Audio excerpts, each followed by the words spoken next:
Do you know how BJP Modi government steals your money? The government's got a sneaky ways to loot the people money and donate them to big shots. Once upon a time, the Union government slapped a 15% customs duty on gold. This made gold in India pricier than international rates and filled the government's coffers with tax revenue. Then came the gold bonds scheme. Invest now, they said, and get refunded at future gold prices. Sounded great, right? But wait, after folks invested, the government slashed the tax to 6%. Gold prices plummeted, and when it came time to refund, the government paid back at these lower prices. Investors lost big time. Legal? Absolutely. Fair? You decide. Now let's explore the new legal scam going to come up. Yes, if not today. Sooner or later, Madam Nimiji going to put this on every Indian's head. Taxing on UPI transactions. Let us understand how big scam it is going to be. And how this government going to suck the blood of even poorest person of this nation like a leech.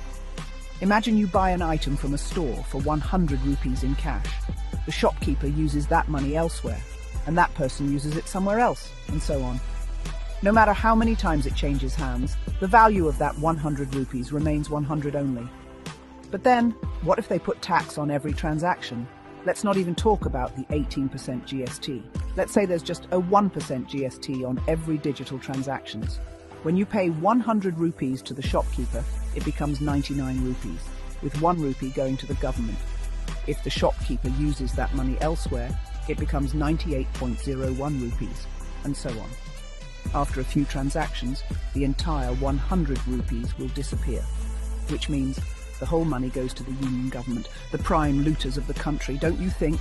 This is the biggest legalized robbery in the world. Beware and be aware. Thanks for watching. GST, Goods and Services Tax, is a significant revenue generator for all governments. Let's consider an item imported at a base price of 100 rupees, assuming for simplicity that there are no import taxes, only GST. Now, let's assume this item traded down multiple times, with each trader making a 50% gross profit. The first sale is from the importer to the wholesaler, followed by 2 additional sales downstream before it reaches the final retailer and, eventually, the consumer. The steps are laid out for you to see, walk through in detail. The key question is, how much total GST has the government collected on that 100 rupees item? Therefore, the government has generated almost 100 rupees in GST alone on the 100 rupees item, and the end user pays almost 500 rupees for an item that was worth just 100 rupees at import. Key observations: the final consumer price is significantly higher, almost a plunder, than the original base price due to the compounding effect of profit margins and GST at each stage. The government collects a substantial amount of GST on a single item as it moves through the supply chain. After you reason out all things with your own layman knowledge and justification, that this is what runs an economy, it takes jobs and earnings to pay for these.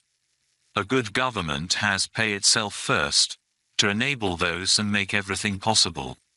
And to make things worse, it really hurts as yours is an extremely corrupt and inefficient government that allows polluters to pollute your air, rivers and water, all your resources. An health minister that claims everything as unfortunate and a silent bystander because she has been paid by the polluters. A government that does not look out to help and protect the people.